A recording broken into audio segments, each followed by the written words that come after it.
Assalamualaikum warahmatullahi wabarakatuh. Kepada yang terhormat Bapak Ibu penguji uji kajian kinerja PPG, perkenalkan saya Alfir Daus, guru SMA Pasundan 2 Bandung, mengajar mata pelajaran sejarah sekaligus mahasiswa PPG guru tertentu tahun 2025 di LPTK Universitas Sanata Dharma Yogyakarta dengan NIM 242990096.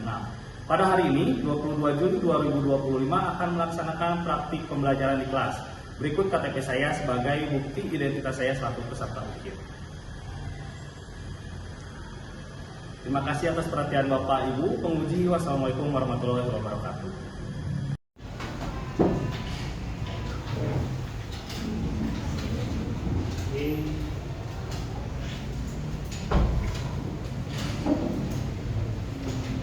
Assalamualaikum warahmatullahi wabarakatuh.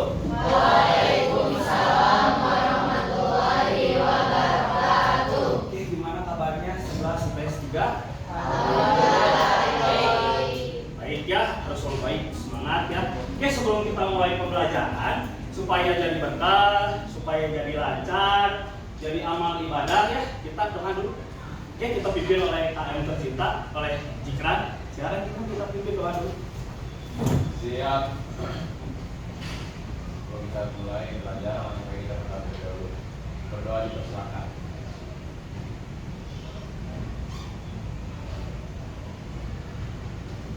Berdoa kita. Bersalam.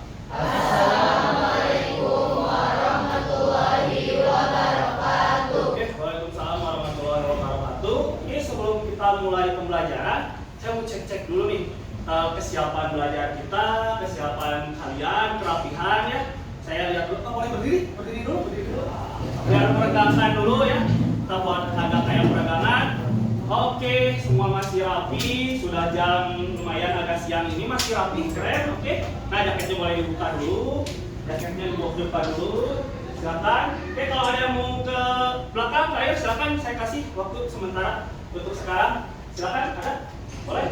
Mas sama buka air dulu? Ya, boleh, silakan ya. Silakan ke air dulu. Oke, rapi semua dari sana, Wabda ya sampai ke Anissa semua rapi. Oke, boleh duduk. Silakan duduk. Oke, saya mau cek dulu kehadiran kita ya. Kehadiran walaupun kalian sedikit, tapi tetap saya harus cek karena takutnya ada yang nggak masuk ya, izin sakit. Saya butuh bantuan dan ini ada yang tidak hadir hari ini. Hari ini yang tidak hadir adalah Fatia sama Nabil. Oke, berarti cuma 2 ya. Oke. Selain itu hadir semua ya, aman semua, sehat. Oke, kalau sudah sehat, aman ya, masih semangat. Oke, kita akan lanjutkan pembelajaran kita materi yang sebelumnya itu tentang penjajahan bangsa Barat ya, kolonialisme bangsa Barat di Indonesia. Sebelumnya kita bahas tentang kedatangan, kemudian penjajahannya. Nah, yang sekarang kita akan bahas tentang dampak penjajahannya dari mulai Portugis. Kemudian nanti akan ada dari bangsa yang paling lama menjajah kita, bangsa apa? Belanda. Kita akan bahas itu Portugis, nanti akan kita bahas lewat video dan kita bahasnya oleh saya akan kasih materi penguatnya. Nanti untuk Belandanya saya akan kirim ke kelompok kalian. Jadi kalian akan nanti berkelompok, kalian akan mengerjakan proyeknya. Oke? Jadi sekarang kita akan masuk ke dampak penjajahan dari bangsa Barat. Oke, saya mau kasih dulu pertanyaan nih untuk mereview ingatan kalian, untuk mengetes nih, bener gak paham, bener gak masih ingat dengan pembelajaran kita sebelumnya, bener gak kemarin itu nyatet nih, yang suka nyatet ya pasti akan tahu. Nah, coba angkat tangan kalau ada yang tahu, saya akan kasih poin. Biasa ya, saya selalu kasih poin kalau kalian aktif, kalau kalian bertanya. Oke, yang pertama, masih ingat gak bangsa-bangsa Barat yang datang ke Indonesia itu bangsa apa saja? Oke, banyak ya. Oke, kita coba dulu dari sini ya. Wabda ada? Siapa aja? Ada Spanyol. Satu saja. Oke. Yes. Spanyol, betul. Oke. Kemudian jiran tadi Portugis. Oke. Barat? Belanda. Oke. Ada yang coba lagi? Jepang. Oke. Bangsanya bangsa Asia ya, walaupun bukan bangsa Barat, tapi itu bangsa Asia juga. Asia, coba. Udah? Oke. Mungkin ada yang mau kasih tahu penjelajahnya, masih ingat nggak? Penjelajahnya ada yang satu aja lah, mau dari Spanyol, mau dari Portugis, mau dari Belanda. Ada yang masih ingat nggak penjelajah?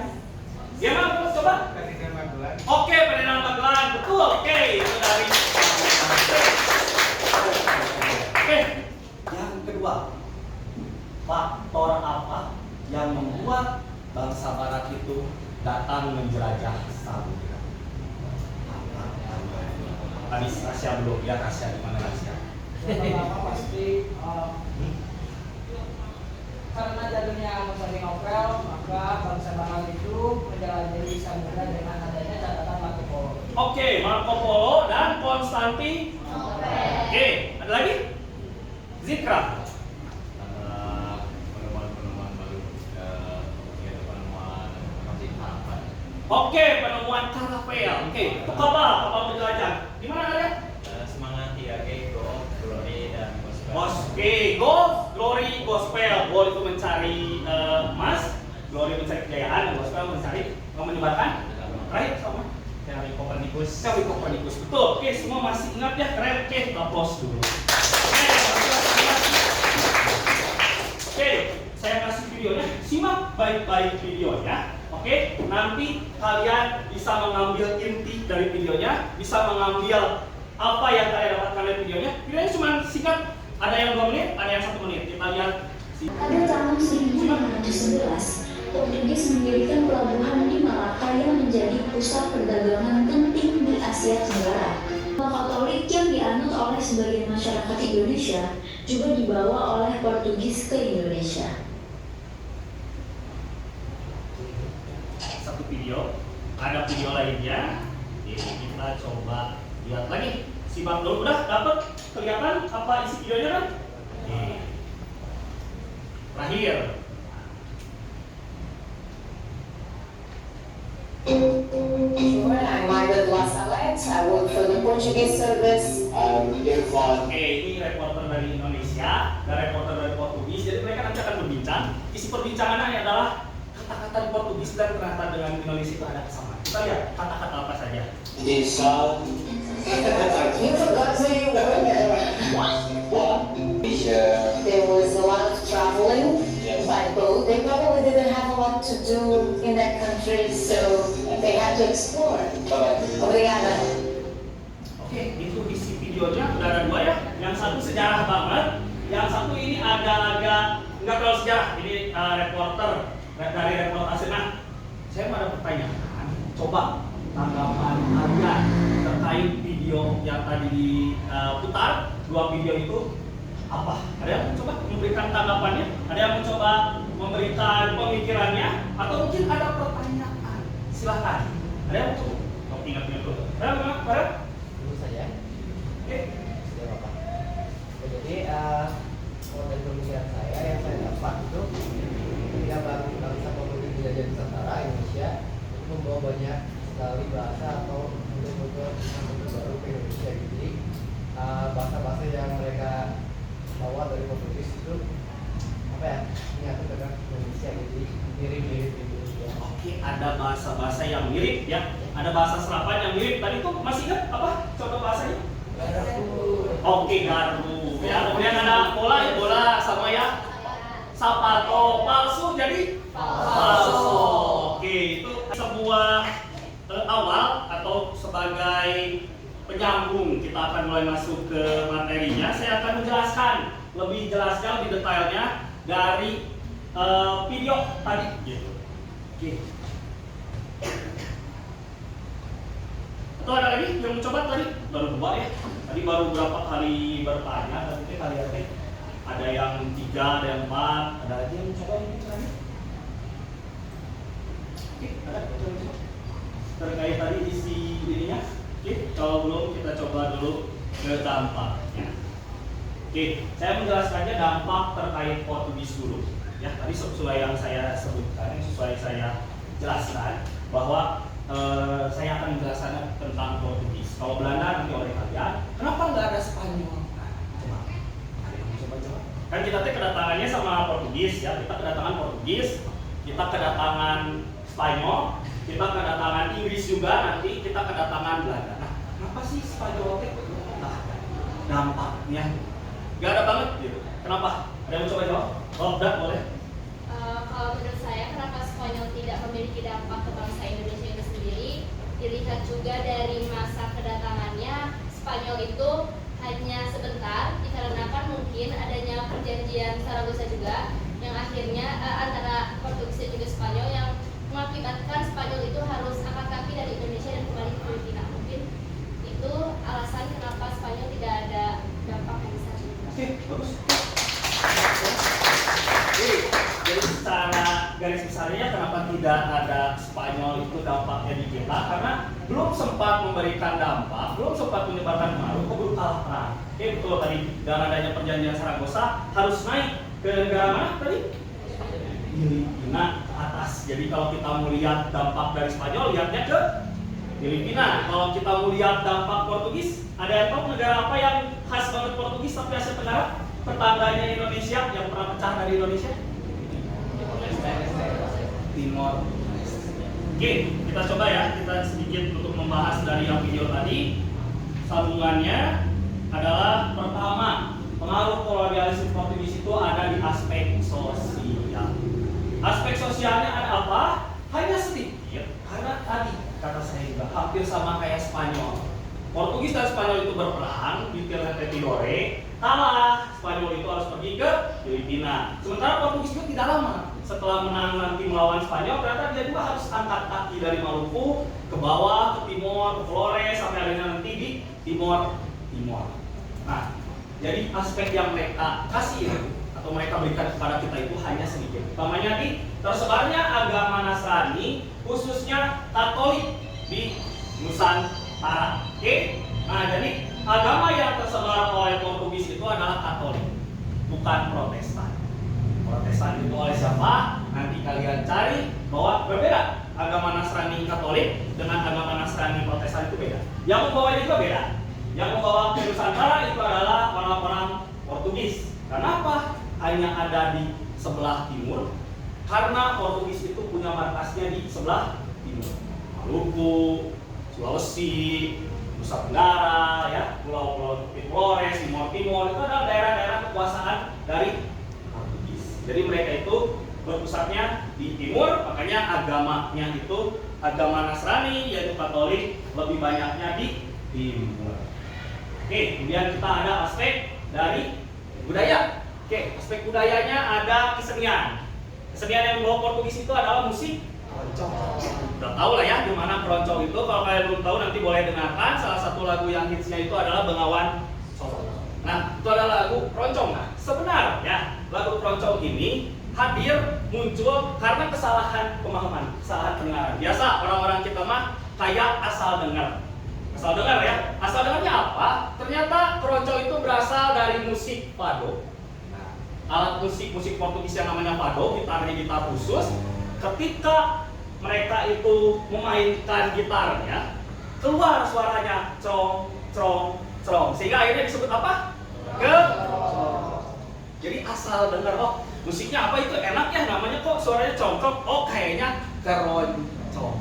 Kayak orang-orang dulu, orang-orang Belanda gitu ya. Ada orang Belanda, dia itu lihat kayak ada buah kelapa yang enak masih muda gitu ya.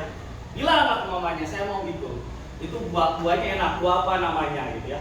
Oke, saya mau ambil itu, tolong ambilin dong. Akhirnya diambilin lah sama si prajuritnya. Pakai senjata. Kata si menirnya, duit gang. Artinya tembak pakai senjata. Ada bapak-bapak nggak dengar? Duit gang, dawagan. Akhirnya jadi, nah kita asal dengar kita mah ya. Oke, nah kemudian di sini ada juga dalam hal bahasa. Tadi udah ya, udah ke-spill, berarti udah baca lebih lanjut bahwa bahasa kita juga ada bahasa-bahasa serapan. Contohnya gereja dari gereja, minggu dari domingo, ya, sepatu dari sepatu, itu sepatu dari sapato. Kemudian ada juga bendera dari bandera. Tadi juga udah bahas ya, palso ya, bola itu sama gitu. Roda juga itu dari bahasa Portugis. Terakhir, aspek agraris atau pertanian. Mungkin banyak yang belum tahu ya bahwa ternyata buah alpukat, buah-buah seperti tomat, anggur itu dibawanya oleh Portugis. Bawanya oleh Portugis. Jadi ini bukan buah asli kita. Buah asli yang dibawa oleh orang-orang Portugis ditanam di kita, tumbuh subur dan akhirnya jadi buah yang khas. Jadi sebenarnya ini dibawa oleh mereka seperti anggur, tomat, avocado, ketela. Kemudian cara berkebunnya juga dibawa oleh mereka. Karena dulu kita nggak tahu berkebun di depan rumah itu bisa ternyata menanam tanaman di depan rumah yang jadi kayak garden ya, mini garden. Itu adalah yang dibawa oleh Portugis. Makanan juga seperti kaya, pita, pastel ya, risol. Risol itu dibawa dari Portugis. Kalau kalian misalkan main ke Portugal ya, main Portugal ke supermarket, coba kalian lihat ada gorengan-gorengan gitu, ada gorengan-gorengannya itu ada yang namanya itu adalah risol. Sama kayak kita, isinya ya daging ya, kayak gitu. Jadi kalau kalian dagang risol berarti kalian orang Portugis. Cara pengawetan makanan juga sama, acar itu dari Portugis. Nah, tadi juga ada aspek sosial, budaya. Kemudian ada aspek infrastruktur ya, agraris, kemudian ada juga sosial budaya. Tadi sudah disebutkan semua. Apakah ada pertanyaan? Aman ya? Ingatnya adalah keagamaan itu Katolik. Kemudian tadi juga agraris itu tanaman-tanaman, alpukat, kemudian tomat, anggur, kemudian cara menanamnya. Kalau sosial atau budaya mah lebih ke kesenian, gitar, pado yang tadi jadi keroncong, kemudian bahasa-bahasa. Infrastruktur ingatnya adalah benteng saja, karena kuatnya di militer. Oke, kalau tidak ada pertanyaan soal Portugis, dampak-dampak Portugis, kita lanjut aktivitasnya yang selanjutnya apa? Aktivitas selanjutnya adalah kita berkelompok, kita mengerjakannya. Saya sudah coba chat ya, saya chat dulu ke grup kalian, coba kalian lihat. Saya sudah bagi di grupnya itu aspek-aspek apa yang didapatkan oleh kelompok kalian. Oke, ada yang politik, ada yang ekonomi, ada yang sosial budaya, ada yang militer, ada yang pendidikan. Nah, gimana cara pengerjaannya? Saya akan bagi anak yang KPD-nya. Oke, ini isinya cuma 3. Isinya 3 yaitu adalah jelaskan dampak penjajahan Belanda di sektor tersebut, warisannya apa, dan buat proyeknya. Oke, proyeknya saya tentukannya berdasarkan hasil asesmen awal, bagaimana kalian pilihannya atau gaya belajar dan minat kalian. Ada yang suka menulis, saya kasih untuk membuat diari penjajahan. Saya sudah sertakan ya tadi di linknya, pengerjaannya seperti apa, isinya seperti apa. Ada yang namanya diari penjajahan pertama. Kemudian ada yang boleh membuat poster. Silakan tuangkan kreativitas kalian di poster tersebut, mau dihebat-hebatin ya, pakai 4 ornamen, pakai hiasan. Dan yang terakhir presentasi lisan. Kalau kalian suka ngomong mah silakan presentasi lisan aja, pakai kayak Canva ataupun yang lain. Oke, silakan boleh dikerjakan.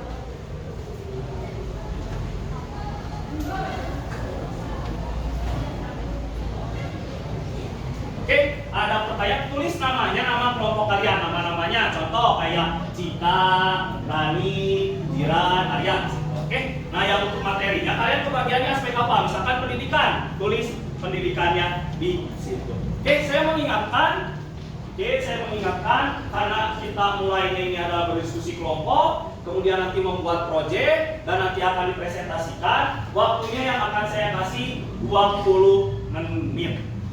Oke, 20 menit untuk diskusi dan membuat proyek kalian, 25 menit adalah untuk presentasinya. Jadi satu kelompok 5 menit. Gimana? Hasil melihatnya.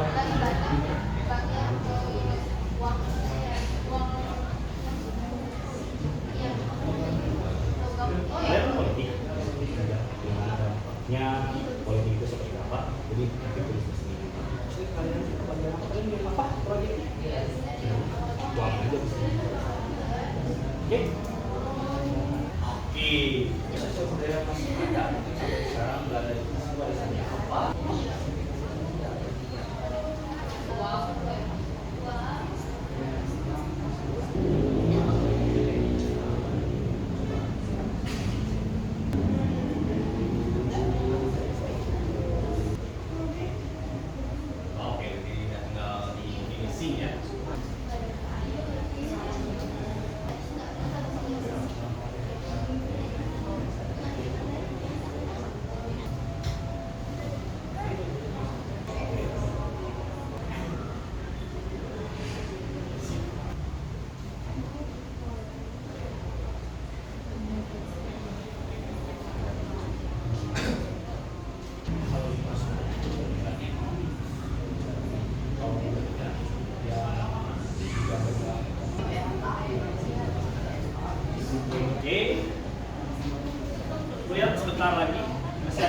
sekitar 5 menit lagi. Silakan untuk menyelesaikan detail-detail terakhir, penentuan pekerjaannya. Ingat ya, pekerjaannya cantumkan ya. Contoh, nih misalkan Arya ngerjain apa? Geografis misalkan ya. Jiran ngerjain apa? Materi. Rani ngerjain apa sama Cika misalkan. Boleh yang poster dikirim ke saya, karena kan digital ya. Kita lihat ya, kan saya nggak bawa printan, masa print di sini. Nggak ada, kirim aja yang digital, yang poster biar saya lihat juga. Untuk yang dari sejarah, karena kalian mau menulis ya, ada fisik, bukti fisiknya, nanti bawa aja tulisannya. Oke, silakan saya tunggu untuk yang poster. Assalamualaikum warahmatullahi wabarakatuh. Kami dari kelompok 4 atau kelompok pendidikan akan membacakan hasil LKPD kami, juga hasil dari infografis. Untuk yang pertama mengenai dampak, yaitu Belanda memperkenalkan pendidikan formal seperti sekolah calon pegawai negeri sipil atau OSPIA. Indonesia Homeschool PHS Sekolah Tinggi Teknik. Untuk dekoran kamu membaca tulis dari rakyat dulu. Ada yang Kita masuk sesi tanya jawab. Ada yang mau tanya? Dua orang? Silakan. Dena juga. Salma, silakan untuk mulai bertanya. Registrasi ya, Dena juga. tadi kan disebutkan bahwa Belanda itu memperkenalkan sistem pendidikan seperti OSPIA, SOFIA, dan NIAS. Oke, ditutup dulu. Baik, terima kasih sudah mendengarkan dan juga memperhatikan presentasi dari kami. Mohon maaf jika ada salah kata. Wassalamualaikum warahmatullahi wabarakatuh. Waalaikumsalam. Oke, bagus dengan berbagai variasi dari kalian ini proyek-proyeknya. Nah, mungkin udah pusing ya, udah mulai ada yang kunang-kunang, udah mulai ada yang menguap, sudah mulai agak enggak fokus. Nah, supaya kita fokus, kita ikuti dulu. Kita ikuti apa yang ada di video ya. Ikuti nih, kalau videonya misalkan salto, kita ikut salto. Oke, kita lihat dulu. Nih. Oke, tangan bareng-bareng. Oke.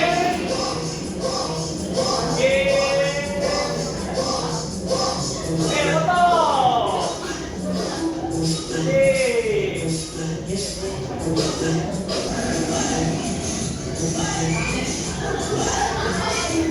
Oke, keren. Semua sudah mulai up lagi ya. Oke, jadi sudah siap untuk sesi saya menilai. Oke, menilai kalian. Tapi sebelum saya menilai kalian, saya ada link asesmen untuk mengukur kalian sudah mengerti nggak dengan yang sudah dipresentasikan oleh teman-teman kalian, ekonomi, politik, dan yang lain-lain. Sudah saya share dulu. Nah, ini isi ya, hanya butuh waktunya sebentar. Silakan karena hanya waktunya 5 menit, 5 pertanyaan saja. Oke, semua udah beres? Oke. Nanti saya akan rekam isinya, nanti saya akan coba berikan nilai. Oke, nah tanggapan saya untuk beberapa kelompok tadi dari kelompok politik, ekonomi, sosial budaya, kemudian pendidikan, dan juga dari militer itu sudah bagus. Kalian sudah mulai belajar bagaimana presentasi yang bagus, isi dari materi kalian juga sudah sesuai, keakuratan materinya sudah sesuai, dan yang saya highlight adalah produknya. Produknya itu bagus, poster kreatif. Kemudian dari diari sejarah juga bagus, itu mengeluarkan perspektif kalau kita itu hidup di zaman tersebut. Oke, dari presentasi juga bagus, sudah membuat PowerPoint, membuat kampanye, membuat materinya dengan waktu yang ada saat itu udah cukup bagus menurut saya. Hanya mungkin ada detail-detail bagaimana pendalaman materinya untuk lebih digali lagi. Seperti di politik masih ada aspek-aspeknya seperti kedudukan raja itu seperti apa, apakah ada gesekan. Dari ekonomi juga yang sampai sekarang masih terpakai di roda ekonomi sekarang nih, apa nih? Kemudian dari sosial budaya masih banyak yang bisa digali. Nah, sertifikasi sosial itu hilang. Nah, gitu. Apakah masih ada sertifikasi sosial ala hamba dan tuan? Kayak gitu. Oke, kemudian dari pendidikan nih, pendidikan juga kan sektor kita ya, masih kan nih ada yang terpakai atau masih ada ala-ala Belandanya nih gitu ya dalam pendidikan kita. Kemudian dalam militer tadi bagus dalam penyampaiannya. Apa sih yang diwariskan dari militer Belanda, apa perbedaannya mungkin dengan militer sebelumnya atau dengan kerajaan sebelumnya ya. Kan ada hierarki kita tetap untuk orang-orang dengan pangkat tinggi tetap dihormati, tapi kok ini berbeda antar pangkat Belanda dengan orang-orang pada masa kerajaan. Mungkin seperti itulah detail-detail kecil, tapi overall 90. Oke, keren. Oke. Ya, akan saya nilai, saya akan kalkulasikan dari mulai kinerja kelompok, dari mulai isi produk kalian, isi dari pemahaman kalian, isi dari KPD kalian. Nanti KPD-nya kalau kumpulkan saja sekarang di depan. Silakan.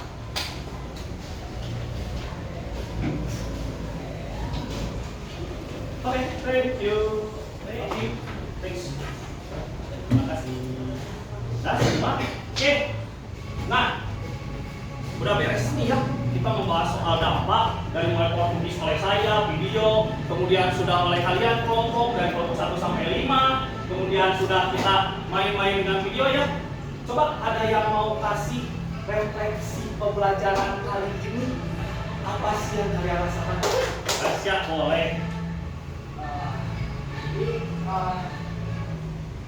Dari hasil semua yang mempresentasikan ini bahwasanya kita atau saya pun mengerti bahwa di bidang perekonomian itu tidak hanya melihat aspek dari bidang ekonomi, pendidikan, sosial dan lain-lain, bahwasanya mereka semua itu terkait menjadi sebuah ikatan yang tidak akan bisa dipisahkan.